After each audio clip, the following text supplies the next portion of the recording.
Bienvenidos y bienvenidas a un episodio más de Siete Luminarias, un podcast sobre magia, espiritualidad y astrología.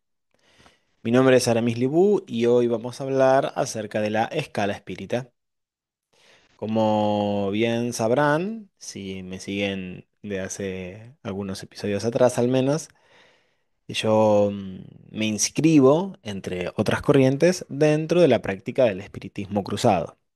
No obstante, Em, si bien esta práctica evidentemente bebe de la práctica kardecista, yo me he dedicado a ahondar aún más en diferentes bibliografías, en entrar en contacto con textos, sea de vivos como de espíritus, es decir, psicografiados, canalizados, etcétera, que puedan terminar de darle un marco de entendimiento al fenómeno mediúmnico y a lo que hacemos tradicionalmente en un centro o casa de espiritismo cruzado. El tema de hoy particularmente sí es retomado muchas veces dentro de los centros de espiritismo cruzado, que vale aclarar, como ya he dicho en otros episodios, es una manifestación particular, popular dentro del contexto cubano que incorpora elementos afrodiaspóricos, como el uso del tabaco, las velas, entre otras cosas, que tradicionalmente dentro del contexto del espiritismo de Kardec o espiritismo científico no se contemplan y en algunos casos incluso se recomiendan no utilizar. Este punto, que tiene que ver con los tipos de espíritus, sí es retomado en múltiples centros, como decía, y se suele incluso leer como parte de la doctrina primera, y hasta he visto que se reza, se utiliza como una especie de oración o de dedicación de estudio que se convierte en contemplación. Organizar los tipos de espíritus nos va a permitir darnos cuenta de la fuente de nuestros mensajes mediúmnicos. Aun si no somos mediums o no tenemos esa facultad aflorada, entender la naturaleza de los espíritus que nos rodean es entender también la propia naturaleza humana, porque recuerden que no por estar muertos todos los espíritus son buenos, no por estar vivos todos los vivos son malos, y nuestro accionar en este mundo directamente impacta en lo que será nuestra vida post-mortem en el otro mundo. Por lo tanto, entender la naturaleza humana es en algún punto entender la naturaleza de los espíritus y viceversa. Voy a intentar hacer eh, una introducción a la escala espírita, basándome en el texto de Kardec. En particular, voy a estar citando el libro de los espíritus. Y voy a mechar con algunas experiencias relacionadas con algunos tipos de espíritus particulares. Así que espero que les guste, espero que les organice un poco más el espectro de seres que hay en el mundo espiritual y también que se den cuenta de que todas las almas tienden hacia la perfección o hacia el perfeccionamiento, a pesar de que en muchos casos parezca que esto no es así. Am, para empezar, la escala espírita, que es esta organización teórica, esta clasificación, a taxonomía de los espíritus, cuenta con tres órdenes. El tercer orden, que es el de los espíritus imperfectos. El segundo orden, que es el de los espíritus buenos. Y el primer orden, que es el de los espíritus puros. El tercer orden es el más inferior y el primer orden es el más superior. Entonces, ¿qué nos dice Kardec acerca del tercer orden, que es el orden de los espíritus imperfectos? Bueno, básicamente Kardec nos comenta como característica general que tienen un predominio de la materia sobre el espíritu y que tienen gran propensión al mal. Claro, si la materia está por encima del espíritu, todo lo que se desprende de la materia va a tener mucho mayor peso, ¿sí? Entonces, Estos espíritus tienen una inclinación hacia la ignorancia, hacia el orgullo, hacia el egoísmo y hacia la mayoría de las malas pasiones. Y por lo tanto, si bien tienen intuición de Dios, es decir, sienten que hay algo, ¿sí? por encima de ellos, no logran comprenderlo y por lo tanto no se esmeran por profundizar. No todos son esencialmente malos, es decir, que no todos tienden em, a sentir placer al hacer el mal, pero sí en muchos abunda la, dice Kardec, ligereza, inconsecuencia y la malicia, antes que la verdadera perversidad. Entonces, dentro de este grupo de espíritus, no siempre hay espíritus malos, malos estrictamente, a veces hay espíritus neutros, pero que vamos a ver que dentro de la contextualización de Kardec, el espíritu que no hace nada sigue siendo igual de malo porque no propone el bien, ¿sí? No tiende hacia el bien. Entonces, dentro de este grupo, ¿no?, de espíritus imperfectos, encontramos tanto espíritus erráticos que no se dan cuenta quizás que están en un estado mortuorio, ¿sí? Hasta espíritus que sí gozan de la práctica del mal, frecuentemente como lo han hecho en vida. Dentro de esta categorización, podemos darnos cuenta que hay una tendencia al lenguaje soez, eh, bueno, su lenguaje se ve como sucio, ¿no? Entonces cuando nosotros tenemos percepciones que son un poco extrañas, con malas palabras o con mensajes muy enredados, bueno, lo más probable es que, bueno, tengamos que estar atentos porque o puede ser una forma enturbiada de nuestra mediumnidad, o sea, que nosotros no lleguemos a comprender los mensajes que se nos acercan, o que el mensaje en sí mismo sea, digamos, provenga de un lugar que no esté bueno. Em, no obstante, hay que señalar, hay un caso particular que es el espíritu de los falsos sabios, que ahora les voy a contar una experiencia que tuve con ellos, que sí saben hablar muy bien, solamente que el contenido de lo que dicen no es correcto, ¿sí? Por esos falsos sabios o pseudo sabios. Dentro del tercer orden hay 5 clases de espíritus. Esto se va a profundizar fuertemente en mi taller, en mi formación de introducción a la mediumnidad. La 10.ª clase, o sea, que es la más baja, es la de los espíritus impuros, que son estrictamente los que se preocupan por el mal, o sea, los que dan consejos malos, los que invitan a la discordia, a la desconfianza, dice Kardec. Son espíritus que expresan em, maledicencia directamente. Luego, bueno, en este caso no he tenido tantas experiencias con espíritus malos en sí mismos, malos, malos, malos, como seres que realmente desean la destrucción de otra persona, excepto, eh, no pensaba contar esto, pero excepto el caso del obsesor de una persona que podríamos nombrar como un pasado enemigo, ¿no? Una persona con la que tuve grandes, grandes discrepancias. em, Bueno, no voy a dar demasiado detalle, pero parte de la práctica del espiritismo involucra, no sé si sanar, pero sí pedir por los obsesores de tus enemigos, porque en realidad, si esa persona está produciendo discordia, seguramente, además de ser un espíritu atrasado, tendrá otros espíritus que le estén molestando, entonces hay que rezar por ellos. Cuando me tocó hacer esto, tarea que me ha sido en los inicios imposible y que todavía me cuesta muchísimo porque hay muchas resistencias para poder pedir sanación, clemencia y este tipo de cosas para alguien que te ha hecho daño. Em, Pude percibir en la tarea, ¿no?, de la desobsesión y de la oración, es un espíritu súper, súper truculento, em, con mucho deseo de mal. Y hay bueno, una anécdota que suelo contar mucho en mis talleres, que me ha pasado también con un espíritu que claramente era un espíritu de este orden, un impuro, que fue el caso de un...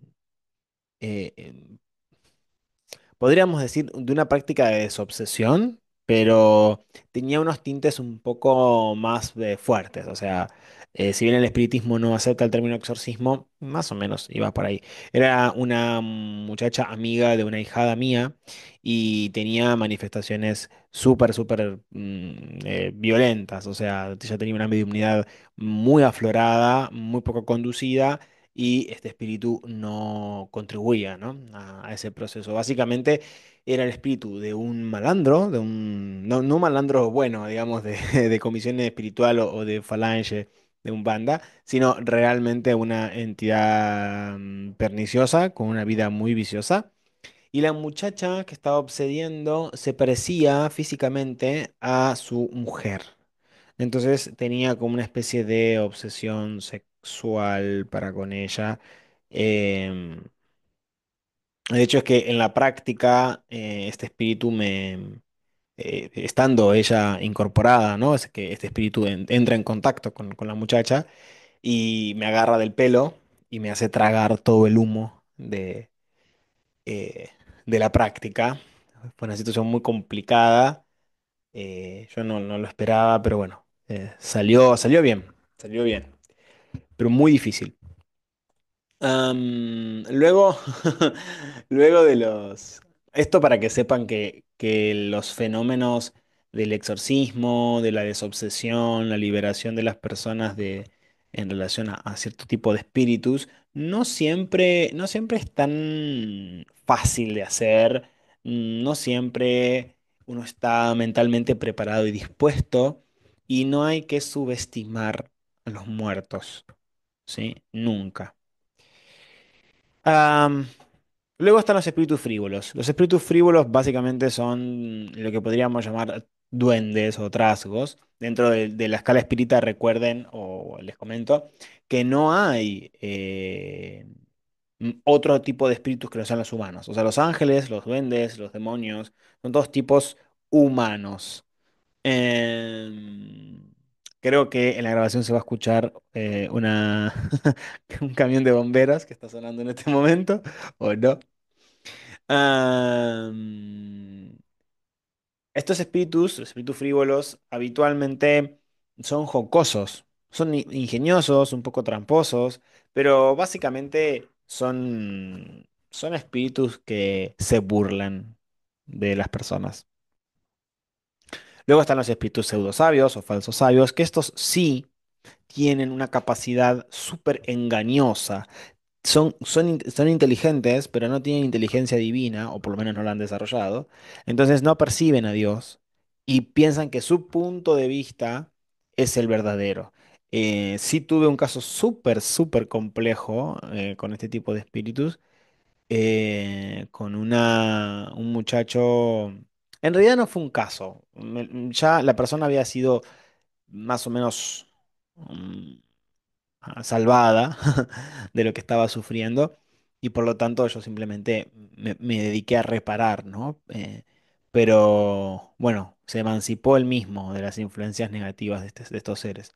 Era un muchacho que vivía en el norte de nuestro país, que era hijo de un pastor y que había tenido una revelación, una supuesta revelación de dos ángeles en los sueños y en visiones, que le decían que él iba a encarnar a Jesucristo y que debía ayunar por 40 días. El punto es que el muchacho, en todo ese contexto, decidió hacerlo y, claro, se desnutrió, estaba totalmente destruido físicamente. Cuando faltaban pocos días para cumplir los 40 días y él o sea, había entendido que estos seres no eran en realidad de Dios porque querían matarlo, básicamente, les dijo, ustedes no son de Dios, váyanse. Él quería bajar los brazos, entonces ellos volvieron. Uy, la voz. Y él puso los puntos, digamos, y al verse descubiertos estos espíritus, nunca más aparecieron. Y él quedó libre de sus efectos. Muy interesante. Luego están los espíritus neutros, que básicamente no tienden ni al bien ni al mal, por lo tanto son unos tibios. Em, y por lo tanto todavía no tienen una condición que los inclina a la práctica del bien, por lo tanto no se han desarrollado. Están justo en el medio de- del desarrollo. Y luego están los espíritus golpeadores. eh, que acá en mi apunte acabo de ver que dice golpeando espíritus en vez de espíritus golpeadores. Eh, Son espíritus que básicamente tienen una conexión muy grande con la materia y que por lo tanto se manifiestan en fenómenos materiales, ¿sí? En fenómenos físicos, como pueden ser los golpes, los movimientos anormales, la agitación del aire, bueno, incluso el desplazamiento de sólidos, si tocara. En el segundo orden, que son los espíritus buenos, acá encontramos todos espíritus bondadosos. Hay un predominio del espíritu sobre la materia ya, o sea que se ha subvertido esa relación, y hay deseo de hacer el bien. No siempre hay entendimiento de hacer el bien, pero sí siempre hay ganas de hacer cosas buenas. Eh, Inspiran prudencia, bondad, y en general en este grupo de espíritus están los espíritus guías, en el segundo orden, ¿sí? Las categorías son cuatro dentro del segundo orden. Los espíritus benévolos, que son aquellos que tienen por cualidad dominante la bondad, dice Kardec, por lo tanto que sirven, aunque no tienen el intelecto todavía suficiente para entender, tienen impulso de hacer el bien, pero no entendimiento del bien. Los espíritus sabios que han desarrollado esta intelectualidad, pero todavía les cuesta un poco la práctica. Y luego los espíritus prudentes, ¿sí? Que son los más elevados de calidad en cualidades morales y básicamente son la suma de los espíritus sabios con los espíritus benévolos.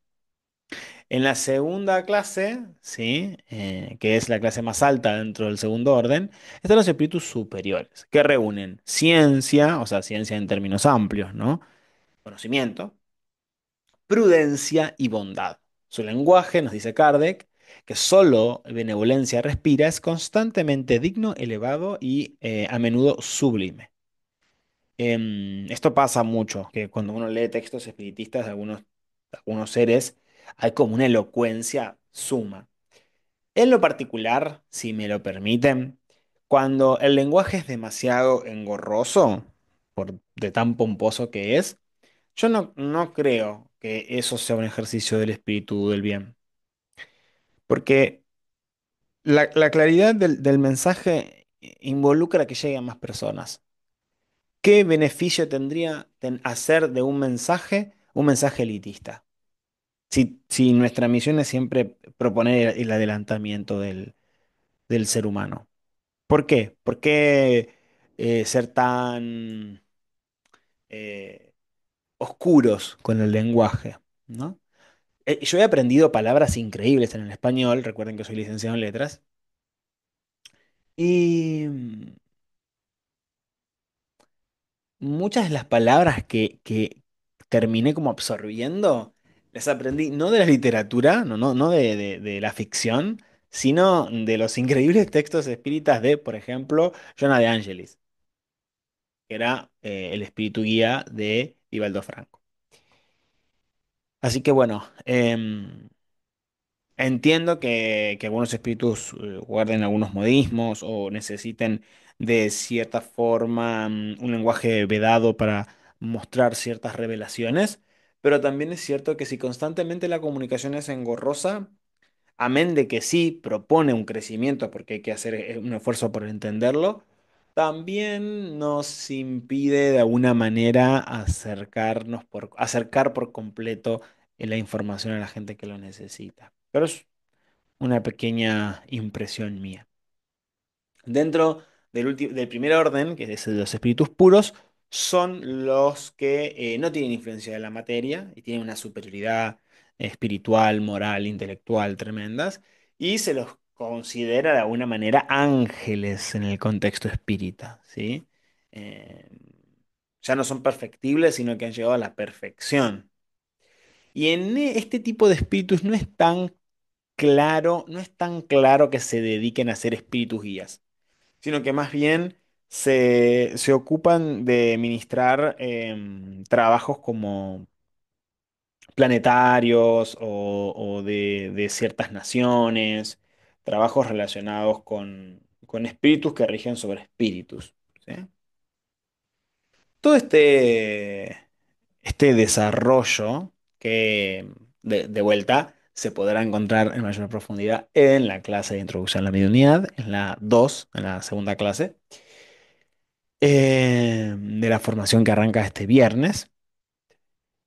Es una categorización que el propio Kardec lo dice, es un, o sea, parece muy taxativa, pero es muy lábil, porque el desarrollo del espíritu es un progreso constante, es un desarrollo dinámico, por lo tanto, eh, los límites no son tan percibibles entre un tipo de espíritu y otro. ¿Sí? Lo importante es que si ustedes son mediums o si tienen habitualmente impresiones o intuiciones, se den cuenta qué sensaciones les vienen, ¿no? Y de dónde pueden llegar a provenir cuando trabajan la mediumnidad. Y también entender que la mediumnidad sirve a los fines de saber que existe otra vida y de recibir mensajes para el mejoramiento en la tierra. No es un ejercicio caprichoso, o no debería serlo. Bueno, a la espera de que les haya gustado, que les haya interesado, nos vemos en el siguiente episodio. Bueno, nos escuchamos en el siguiente episodio. Coméntenme, déjenme ahí comentarios si están en YouTube Music, en YouTube o en Spotify. Nada, completen las encuestas, mándenme mensajito, cuéntenme si les gustó y bueno, nos vemos escuchamos en el siguiente episodio. Chao, chao.